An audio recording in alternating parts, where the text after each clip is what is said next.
প্রশংসা সেই মহান রব্বুল আলামিন আল্লাহ তাআলার দরবারে, যে মহান রব্বুল আলামিন আল্লাহ তাআলা আমাকে সহ আপনাদের সকলকে জুমার সালাত আদায় করার লক্ষ্যে মসজিদে আসার বসার তৌফিক দান করেছেন।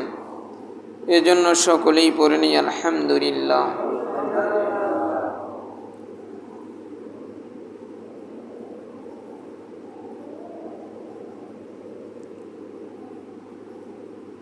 ইসলামের বুনিয়াদি যে আমল পাঁচটি,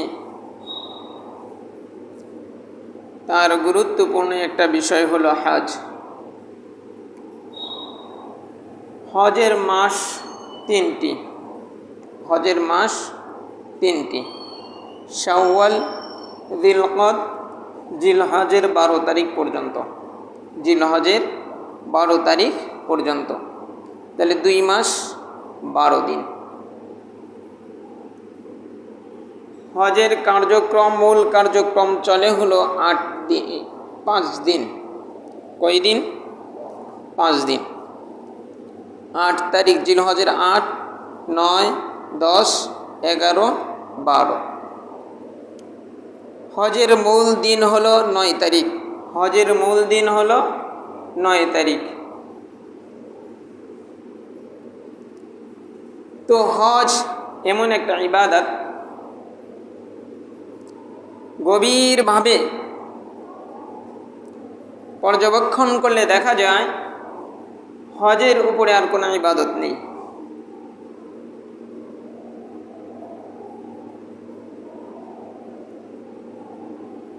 যেমন এই গুরুত্বপূর্ণ বিষয়গুলোর ভিতরে কুরআনুল কারিমে নামাজ সম্পর্কে আল্লাহ তাআলা আয়াত নাজিল করেছেন, কিন্তু নামাজ নিয়ে কোনো সূরা আল্লাহ তাআলা নাজিল করেন নাই। সূরাতুস সালাত নামের কোনো সূরা আল্লাহ তাআলা নাজিল করে নাই। যাকাত নিয়ে আল্লাহ তাআলা আয়াত নাজিল করেছে, কিন্তু যাকাতের নামে কোনো সূরা নাজিল করেন নাই।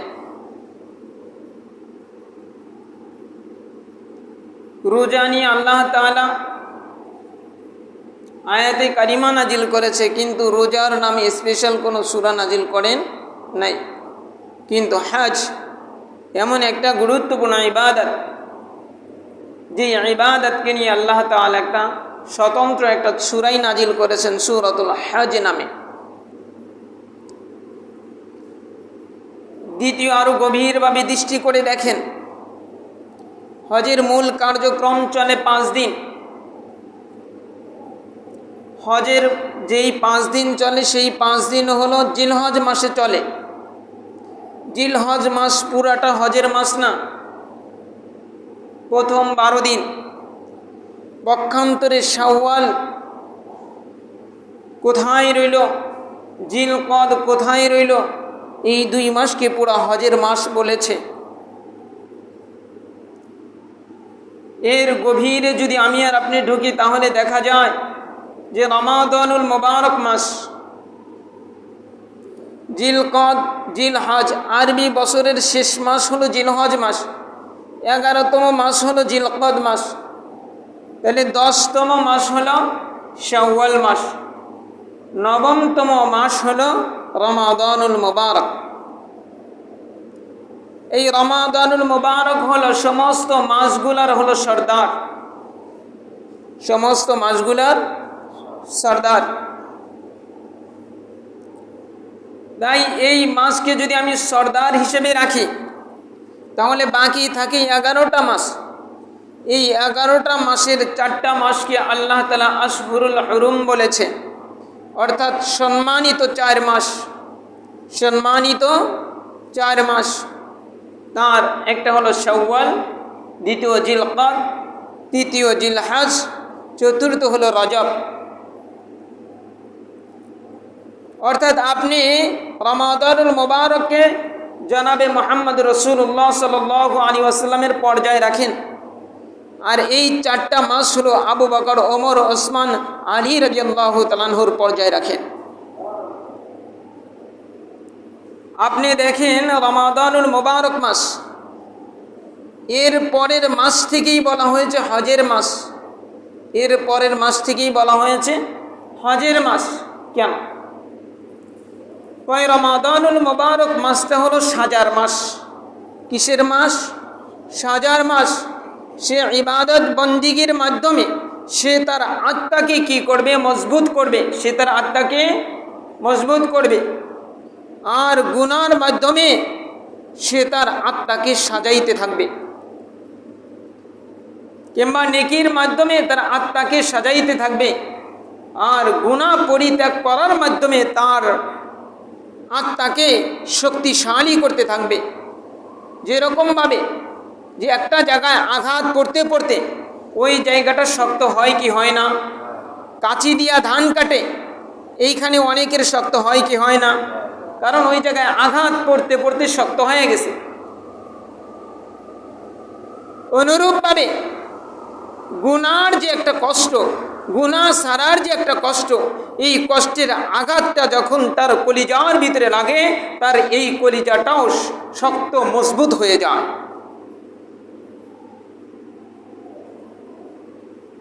যেমন মনে করেন আপনাকে যদি 5 তলার উপরে থেকে একটা পুকুরের ভিতরে ফেলে দেওয়া হয়, তাহলে হয়তো আপনি জীবিত থাকবেন।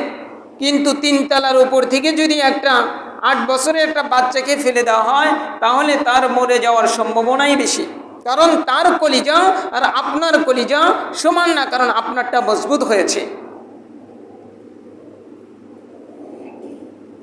অনুরূপভাবে এই রমাদানুল মুবারক মাস, বাবাজি আপনি একটা চেয়ারে বসেন, ওইখানে একটা চেয়ার দিয়ে দাও। রমাদানুল মুবারক মাস এটা হলো সাজার মাস। এটা হলো সাজার মাস। এটা আমি বলি সাজার মাস। কেমনি? আপনি যদি একটা মেহমান বাড়িতে যান, তাহলে মেহমান বাড়িতে যাওয়ার আগে সুন্দর কাপড় পরিধান করে কি করে না? সে তার চুল দাড়ি যা আছে সুন্দরভাবে পরিপাটি করে কি করে না? সে সুন্দরভাবে সাজে। সাজার পরে সে একটু পরে কি দেয়? রওনা দেয়, ঠিক না? না সাজার পরে আবার 2 দিন ওইখানে বসে থাকে? যদি সাজার পরে আপনি 2 দিন বসে থাকেন, তাহলে সংসারের বিভিন্ন কাজে আপনাকে তারা করবে কি করবে না?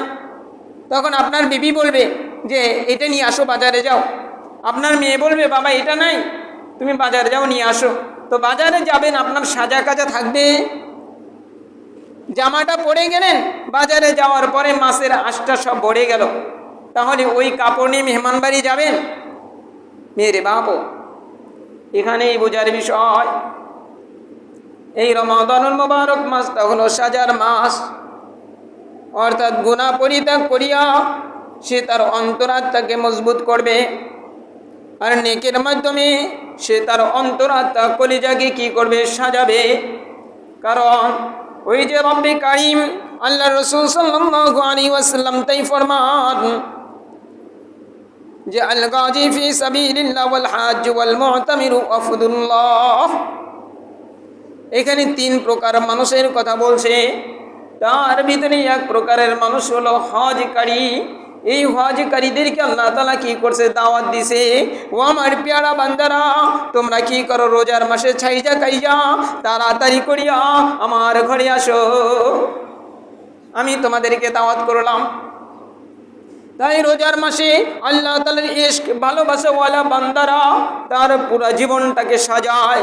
সাজানোর পরে সে আর দেরি করে না, কারণ সাজানোর পরে আপনি সাজার পরে মেহমান বাড়িতে যাবেন, দুনিয়ার আর কাজ করেন না, সাজার পরেই তাড়াতাড়ি রওনা দিয়ে দেন। তাই আল্লাহ তাআলা এই রমাদানুল মুবারক মাসে আপনাকে সাজাইছে।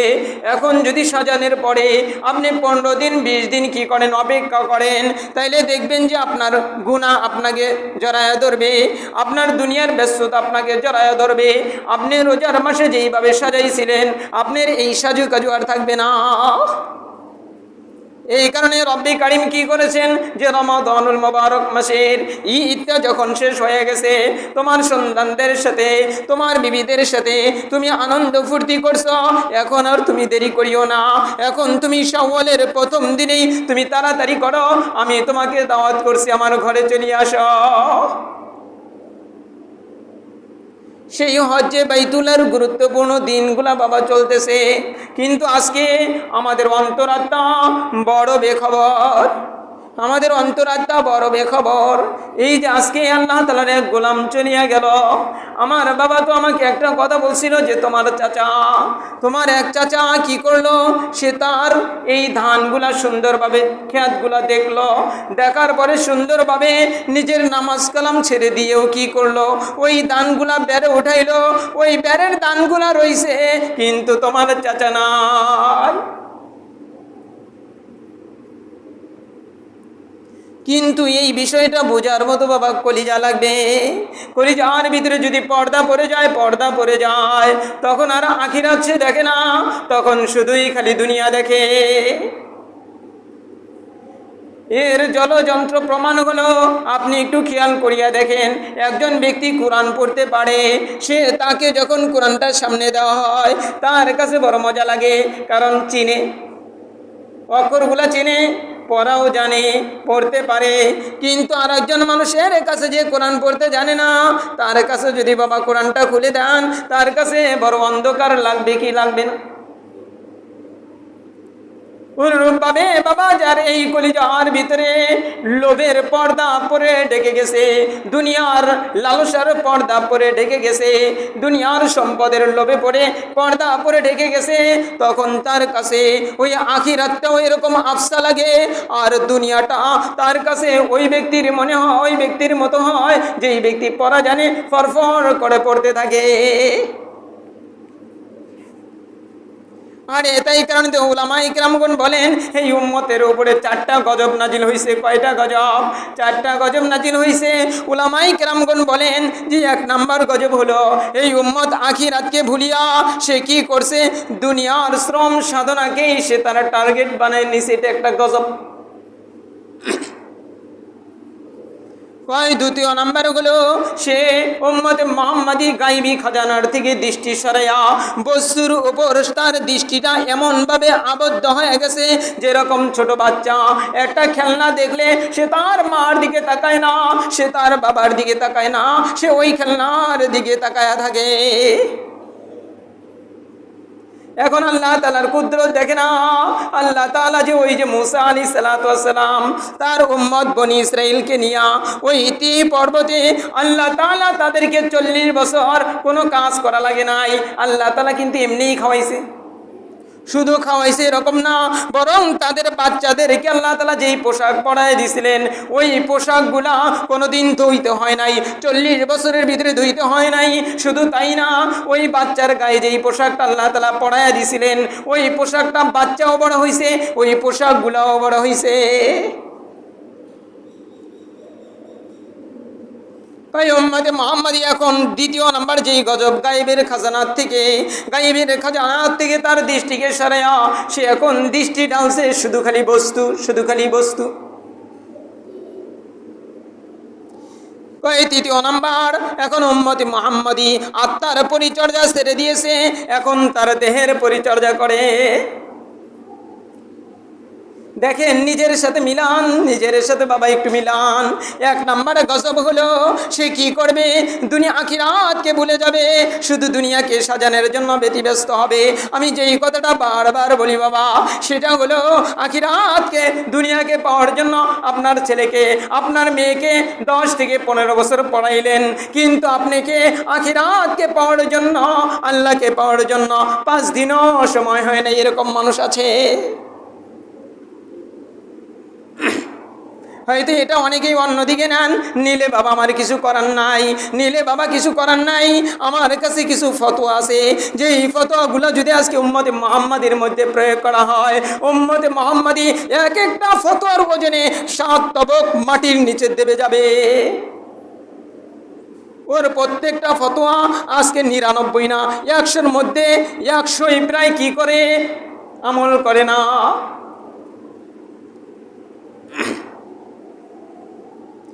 দ্বিতীয় নাম্বার, গায়বী খাজানা থেকে কি করবে, তার নজর উঠে যাবে শুধু বস্তু। যে আমার ছেলে যদি ল পাস করে আমাকে অনেক টাকা ইনকাম করে দেবে, আমি ভালো ভালো টাকা খাইতে পারবো। ও তুমি তোমার দেহকে খাওয়াও, আর রুহকে যদি না খাওয়াও, দেহকে না খাওয়াইলে তোমার দেহর যেই অবস্থা হইয়া যায়, রুহকেও যদি না খাওয়াও, আত্মাকেও যদি না খাওয়াও, বাবারে তোমার আত্মার অবস্থাও কিন্তু সেরকম হইয়া যায়। আমি যেই কথাটা এর আগেও অনেকবার বলেছি, সেটা হলো আপনার দেহকে না খাওয়াইতে দেহটা যখন একেবারে অচল হয়ে যায়, এখন আপনার বিবিও আপনাকে ভালোবাসবে না, আপনার সন্তান এখন আপনাকে দেখতে পারবে না। একদিন যখন আপনার এই দেহটা মরে যাবে, এই যে বাবাজি চলে গেল, হ্যাঁ তার কত সুন্দর সাজানো সংসার, কত সুন্দর ঘর রেখে চলে গেল, কত সুন্দর বিছানা রেখে চলে গেল, আর আমাকে বলতেছিল তাড়াতাড়ি তাড়াতাড়ি তাড়াতাড়ি। আপনারেও তাড়াতাড়ি করবে, আপনিও প্রস্তুতি নেন। আপনি যে নামাজ ছেড়ে দিয়েছেন, আপনি যে বিবির পর্দা ছেড়ে দিয়েছেন, আপনি যে আপনার সন্তানকে আল্লাহর সাথে মিলাইয়া দেওয়ার যেই বিধানগুলো এগুলো ছেড়ে দিয়েছেন, আপনিও প্রস্তুতি নেন। আপনাকেও তাড়াতাড়ি কি করবে, যেদিন মরে যাবেন পাড়ায়া পাড়ায়া মাটি দেবে। মনে রাখিয়েন 40 দিন পরেও এরকমও দুনিয়ার মানুষ চলিয়া গেছে। 40 দিন পরে তার বিবি তাকে ভুলিয়া গেছে, তার সন্তান তাকে ভুলিয়া গেছে। কারো তো এরকম কবর আছে যেই কবরের পাশে 10 বছর 15 বছর 20 বছরেও কেউ দাঁড়ায় নাই।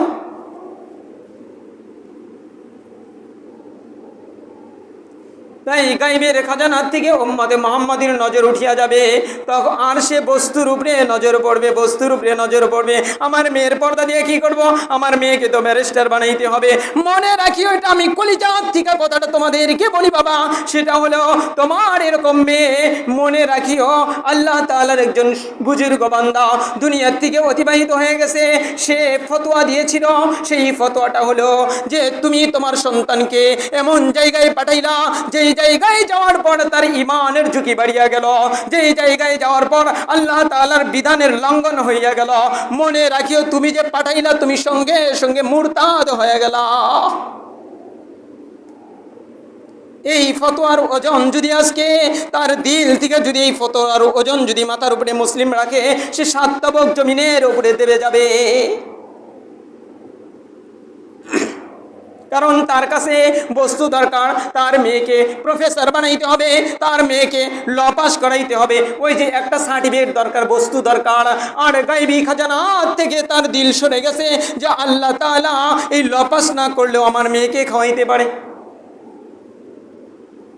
বাবারে এ কথা কেন বলি, এ কথা বলি কারণ উম্মতে মুহাম্মাদির উলামায়ে কেরাম, এই জামানার উলামায়ে কেরাম বলেন আজকে মুসলমানের নারী নাই, যার কারণে ওরকম পেট নাই যে পেট থেকে প্রকৃত মুসলিম জন্ম দেবে।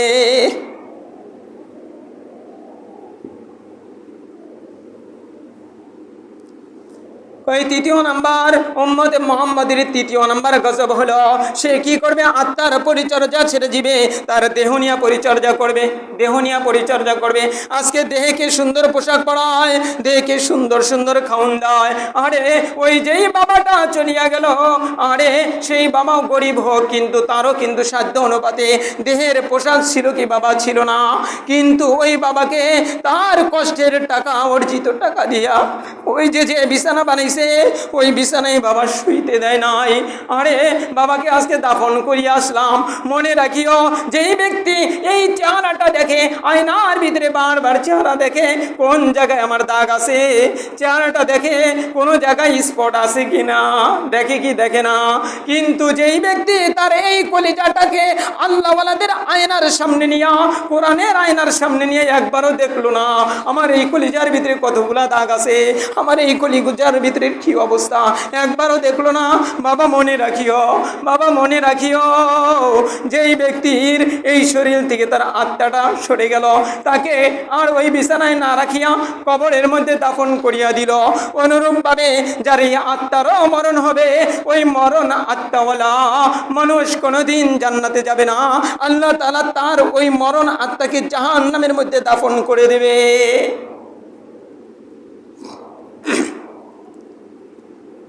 এটা একটা আলাদা বাবা জগৎ। এই জগতে যেই ব্যক্তি হাঁটে নাই, যেই ব্যক্তি মনে করেন ওই ঊর্ধ্ব জগতে যায় নাই, ওই যে চাঁদের দেশে যায় নাই, ওকে যতই বুঝান ওই চাঁদের দেশের বিষয়গুলো তার মাথায় কিন্তু আসবে না। অনুরূপভাবে যেই ব্যক্তি জগৎ দিয়ে হাঁটাহাঁটি না করছে সে এই জগতের সন্ধানও পাবে না, এই জগৎ সম্পর্কে কিছুই বুঝবে না। আরে এই যে আমাদের পাকিস্তানের বিজ্ঞ একজন আল্লাহওয়ালা আলেম ছিল, নাম তার আব্দুল মালিক সিদ্দিকী রহমতুল্লাহ আলাই। এই আব্দুল মালিক সিদ্দিকী রহমতুল্লাহ আলাই যখন দেখলেন যে লাহোরে একজন হাকিম বড় আল্লাহওয়ালা বুজুর্গ, সে সারাদিন কি করে চিকিৎসা দেয় আর রাত্রিবেলায় সিজদা দিয়া দিয়া কান্না করে, কিন্তু মানুষটা অন্ধ, মানুষটা অন্ধ। ওনার কারামত ছিল হলো উনি কোনো কিছু দেখতো না, মানুষকে এরকম হাত দিয়ে ধরতো আর বলতো তোমার এই রোগ হয়েছে, আর উনি নিজেই বোতলগুলা পারত, নিজেই বোতলের মধ্যে শিশি ডালিয়া, বোতলের মধ্যে আবার ওষুধ ডালিয়া তাকে দিয়ে দিত। এই আব্দুল মালিক সিদ্দিকী বলেন আমি একটু যায় দেখি তার কি রুহানি শক্তি নাকি তার নফসানি শক্তি, তার রুহানি শক্তি নাকি তার নফসানি শক্তি। নফসানি শক্তি হয় শয়তানের মাধ্যমে, নফসানি শক্তি হয় শয়তানের মাধ্যমে, অনেকে আকাশ দিয়ে উঠতে পারে জিনের মাধ্যমে। উনি চলে গেলেন, কয়ে আমি যায় দেখলাম অনেক মানুষের ভিড়, আমি এক কোনায় বসিয়া গেলাম, বসিয়া যাওয়ার পরে আমি দেখলাম যে হারে ওই বেচারা অন্ধ মানুষ শিশিগুলা পারতেছে, আবার কোনো সময় একটা টুল নিয়ে ওই টুলের উপরে উঠিয়া উপরের তাকিয়ে শিশি পাড়িয়া ছোট্ট শিশির মধ্যে আবার কি ওষুধগুলা ঢালিয়া ঢালিয়ে দেয়। তখন উনি বলেন আমি আমার আত্মার জগতে চলিয়া গেলাম, আমি দেখি এর আত্মার অবস্থা কি, আত্মার অবস্থা কি। যখন আমি দেখলাম তার আত্মার অবস্থা এত নুরানি, ওরকম নুরানি আত্মাওয়ালা ওই আধ্যাত্মিক জগতে আমি খুব কমই দেখছি। তারপর যখন আমি কি করলাম, আমার এই আত্মার জগৎ থেকে আমি আমার এই আত্মার শক্তিকে তার নফসের ভিতরে অর্থাৎ তার দিলের ভিতরে প্রয়োগ করলাম। সঙ্গে সঙ্গে অন্ধ বলতেছে, ওই হাকিম আনসারি বলতেছে, ও আব্দুল মালিক সিদ্দিকী তুমি আগে যেই জায়গায় নজর দিছিলা ওই জায়গায় দাও, আমার দিলের উপরে দিও না, আমার অমুক জায়গায় দিও না, আমার যেই জায়গায় দেওয়ার কথা তুমি দিছিলা ওই জায়গায় নজর দাও। ওই জায়গায় যদি আমি মানুষ হতে পারি তাহলে আমি আসলেও হাকিম আনসারি, আর ওই জায়গা যদি আমার অমানুষ হইয়া যায় তাহলে আমার মতো খারাপ আর দুনিয়াতে কেউ নাই। আব্দুল মালিক সিদ্দিকী বলে আমি যখন দেখলাম আরে অন্ধ মানুষ, আমি ওই জগৎ নিয়ে ভাবতেছি উনি কিভাবে জানলো। ও বাবা, এই জগৎটা হলো রাত্রের তাহাজ্জুদ, এই জগৎটা হলো চোখের পানি আর নিজের গুনাহমুক্ত জিন্দেগি দ্বারা সম্ভব না। তাই বাবারে এই মাসটা হলো হজের মাস। আমি যে বললাম এটা হলো সাজার মাস, রমাদানুল মোবারক হলো সাজার মাস, আর শাওয়াল জিলকাদ আল্লাহ তাআলার বাড়িতে বেড়াইতে যাওয়ার মাস। তাই যেই ব্যক্তির উপরে হজ ফরজ হয়েছে বাবা, সে যদি পুঙ্খানুপুঙ্খানুভাবে হজ আদায় করে, সে তার মায়ের পেট থেকে ভূমিষ্ঠ হওয়ার পর যেই রকম নিষ্পাপ, এই ব্যক্তি সেই রকম নিষ্পাপ হইয়া যায়। আর যেই ব্যক্তির উপরে হজ ফরজ হয়েছে কিন্তু হজ করে নাই, রাসূল সাল্লাল্লাহু আলাইহি ওয়াসাল্লাম ফরমান, সেই ব্যক্তি ইহুদি হইয়া মারা গেল নাকি নাসারা হইয়া মারা গেল, আমার কোনো জিম্মাদারি নাই। কিন্তু মনে রাখিয়েন, এক জামানায় আপনার হজ ফরজ হয়েছিল, এক জামানায় মনে করেন আজ থেকে 20 বছর আগে আপনার যদি মোটামুটি 2 লাখ টাকা থাকে আপনার উপরে হজ ফরজ হয়েছিল, কিন্তু আপনি যে ওই সময় হজ ফরজ হয়েছিল আপনি করেন নাই, আপনি এখন পর্যন্ত ওই ফরজের নিচে পড়ে আসেন। আপনি যদি ওই হজ না করে মারা যান, মনে রাখিয়েন রাসূল সাল্লাল্লাহু আলাইহি ওয়াসাল্লামের ওই লানতের ভাগীদার আপনি হবেন।